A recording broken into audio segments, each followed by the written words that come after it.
Hello everyone, today is August 15th and it's day 314 to the war between Israel and Hamas, and here are the articles for today.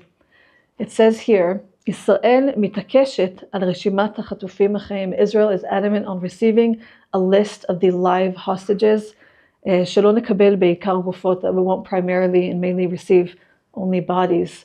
Then we'll cover another article. It says here, אנחנו רוצים לחזור הביתה, אבל לא ככה. We want to come home, but not like this, about the evacuees surrounding Gaza, that they are now coming back home. And we'll end the articles on a really nice note, so stick around. We'll start with the first article, and it says here, פסגת ההזדמנות האחרונה, the summit of the last opportunity.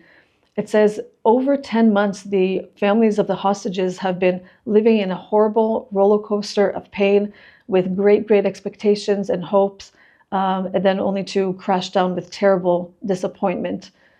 Their eyes are now towards Doha, the capital of Qatar, to see if our delegation can come to an agreement to have a hostage deal. And you can see here one of the mothers of Matan that we have previously reported about, protesting in a cage, literally held up in the air, with a picture of her son screaming and yelling for Israel to reach an agreement.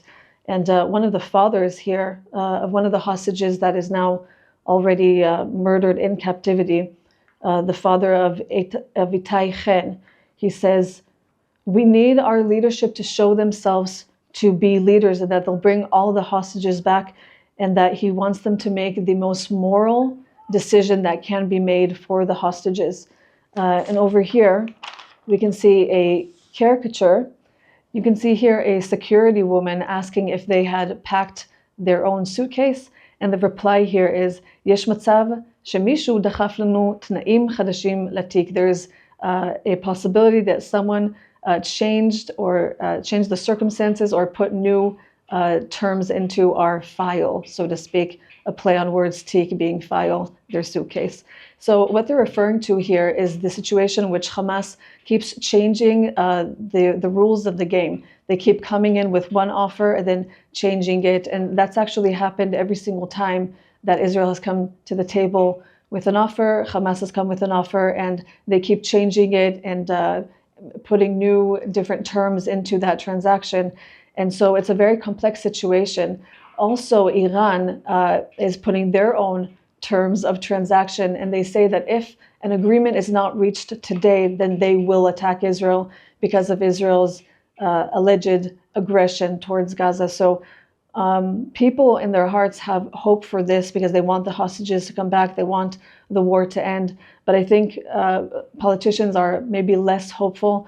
But if you see this and you're praying, please pray for the best results possible, because we want all of the hostages that are alive to come back, and we want the best possible results in this war. Because it's been already 10 months since the war, the fear is that so many of the hostages that came in to Gaza while they're still alive, they're not alive anymore. And here it shows actually the terms and conditions that we're having sort of like a clash with Hamas.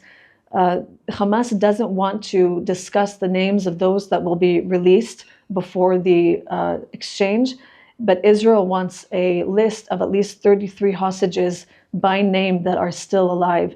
There's also a division on who those people are. So Israel wants the women and men over a certain age to be released first, including those that are sick. But what they're debating right now is on who is actually considered sick. So it's a very complex situation that Israel is dealing with now. And again, if you are watching this and praying, think about the families of the hostages that have been waiting for 10 months without any news of their family members.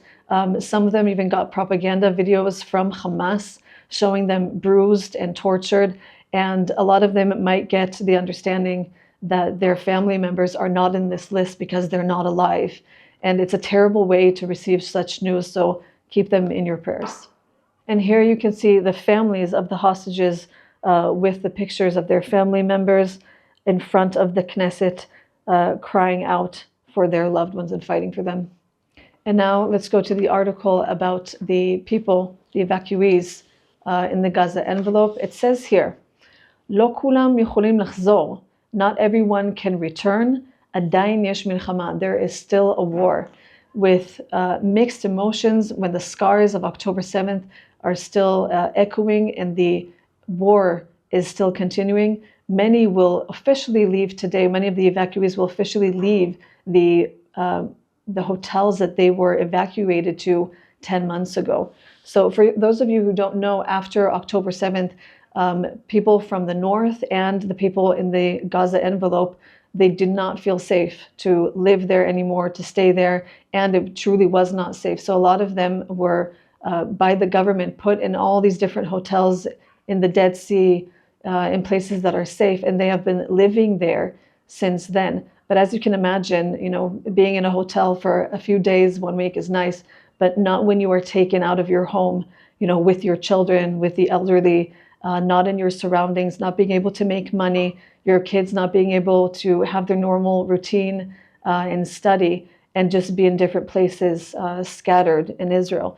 And now their funding has basically completed and ended its term, and now they all have to go back, but there's a refusal.